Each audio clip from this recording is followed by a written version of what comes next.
Hey everyone. So last time we were talking about the idea of the extraction of metals from metallic oxides using carbon and hydrogen. Today's video is about the extraction of metals and we'll see the two methods again, which is extraction using carbon or extraction using the electrolysis. Carbon can be used to extract the metals if the metals are below carbon because carbon can displace them. So metals like iron and all the metals below iron can be extracted this way, particularly all the metals below carbon. So we heat these metallic oxides or their ores with carbon, we get carbon dioxide, and then we get pure metal because carbon can displace the metals which are below carbon like iron, lead, silver. Electrolysis is used for the metals which are very higher in the series, like sodium, potassium, aluminium, magnesium. We're going to be talking about the blast furnace in detail now. It's a method for the extraction of iron. So for the extraction of iron, we need an iron ore, which is obviously extracted from the Earth's crust, that is hematite. We heat it with coke, which is pure carbon. We get carbon dioxide, which is a waste product, and then we get pure iron. It wouldn't be correct to say pure iron, it's not pure although. So Fe2O3 is the chemical formula of hematite, which means iron 3 oxide is present over there. We heat it with coke, which is pure carbon, so it's just elemental C. We get carbon dioxide, which is a waste gas, and we get pure Fe, pure iron. Although it's not 100% pure, we call it the pig iron.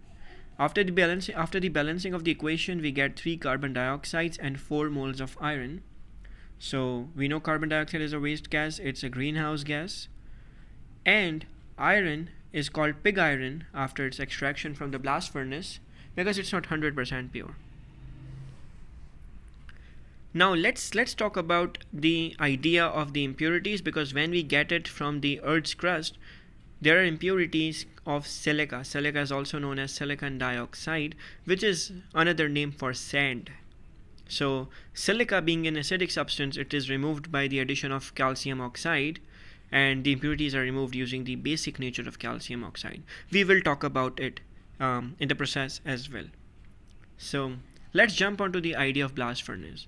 It's made up of brick and steel lining because the internal temperatures are very high. So brick and steel lining can withstand these high temperatures. There are some inlets and the outlets. The first inlet is from the top, where we add 3 things. The first is obviously hematite, which is the source of iron. It's the iron ore. We add it in ground powdered state for higher surface area, faster reaction. Along with the hematite, we add calcium carbonate, which is limestone, and then we add pure carbon, which is also known as coke. So 3 things are being added. Number 1, hematite, which is iron 3 oxide, Fe2O3. The second thing is calcium carbonate, aka limestone, CaCO3. And the third thing is pure carbon, which is known as coke, elemental carbon, C. From the bottom inlet, we add warm or hot air. Air is 21% oxygen, so we are technically adding hot oxygen. Hot air means oxygen gas. Now, we know that when oxygen and carbon are both in the same environment, the process might happen of combustion. So carbon reacts with carbon dioxide, carbon reacts with oxygen rather to produce carbon dioxide, and that is the combustion process. So carbon reacting with oxygen is a very highly exothermic process. It releases heat energy. Now the heat energy is released and it maintains the temperature of the blast furnace at around 1900 degrees Celsius. It's a very high temperature, but very much needed because it provides faster reaction. It increases the kinetic energy of particles, more frequent collisions. At the same time, there's another process that could happen, which is known as incomplete combustion. Incomplete combustion happens when oxygen is not in a high proportion, so carbon can make carbon monoxide. So carbon reacts with oxygen to make carbon monoxide. Carbon monoxide is really important for us because it is going to act as reducing agent. Carbon monoxide is also a very good reducing agent to extract the iron. Now once the carbon is available in the blast furnace and carbon monoxide is also available, they are both reducing agents, so reduction happens. Third reaction is reduction. The Fe2O3 from the hematite reacts with pure carbon, which is coke, to produce carbon dioxide as a waste gas and pure iron. We may want to balance this equation, so 2 moles of Fe2O3 react with 3 mole carbon, 3 mole carbon dioxide and 4 mole of iron. Again, the iron 3 oxide from the hematite could also react with the carbon monoxide, which has been recently produced, to produce carbon dioxide and iron. Again, the balancing of this equation will involve a 3 before the CO and a 3 before the CO2. Carbon dioxide is a waste gas in both sequences. Pure iron is our product, and carbon monoxide or pure carbon were the reducing agents. So coke and carbon monoxide are reducing agents. The pure iron which we are receiving is obtained in liquid state. Why? Because the temperature is so high for the blast furnace that the melting point of iron is lower. So we receive iron in liquid state. This liquid iron is later going to be received at the bottom of the blast furnace, and since it's liquid, we are going to tap it out from an outlet at the bottom of the blast furnace. Calcium carbonate that we added, due to the heat it decomposes to produce calcium oxide and carbon dioxide. Calcium carbonate was added so that it can suffer through the reaction of thermal decomposition.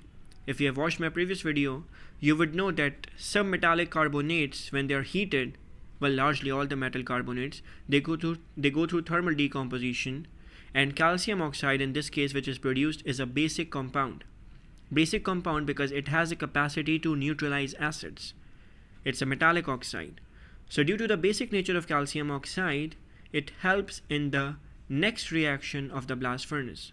Calcium oxide is going to react with silicon dioxide to produce CaSiO3, calcium silicate. Calcium oxide produced from the thermal decomposition it's a basic compound, and silicon dioxide is an acidic compound. Since when bases and acids react, the reaction is going to be known as neutralization. So the final reaction over here in the blast furnace is a neutralization. Calcium oxide is basic in nature and silicon dioxide was an impurity, remember? So when the impurity is neutralized, we get calcium silicate. It is also known as slag, SLAG. Slag is also obtained in the liquid state. It is also collected at the bottom of the blast furnace, but since slag and the molten iron have different densities, they do not mix. It's very much like oil and water, so they are not mixing together. We can tap it out from a different outlet, but let's just say they are not mixing because they have different densities. So we should know that slag is received at the bottom of the blast furnace, again not mixing. Iron is also received at the bottom. And one more thing that we know is that there is another outlet at the top of the blast furnace. Why do we have it? Oh god, why am I messing up my arrows? So yeah, this one's better. So the last outlet is for carbon dioxide gas. It's a waste gas, and we receive it after the reduction process and also the thermal decomposition process. Carbon dioxide is a problematic gas because it's a greenhouse gas, it contributes to global warming, and it's also an acidic compound which is going to dissolve in the atmospheric clouds and going to cause acidic rain. Overall, blast furnace has multiple reactions: combustion, incomplete combustion, reduction, then calcium carbonate's thermal decomposition to get calcium oxide, and then neutralization of the silica. All these reactions happen, we collect slag and molten iron at the bottom. I hope it's clear to us. In the next video we'll learn something new. Stay tuned guys. Thanks.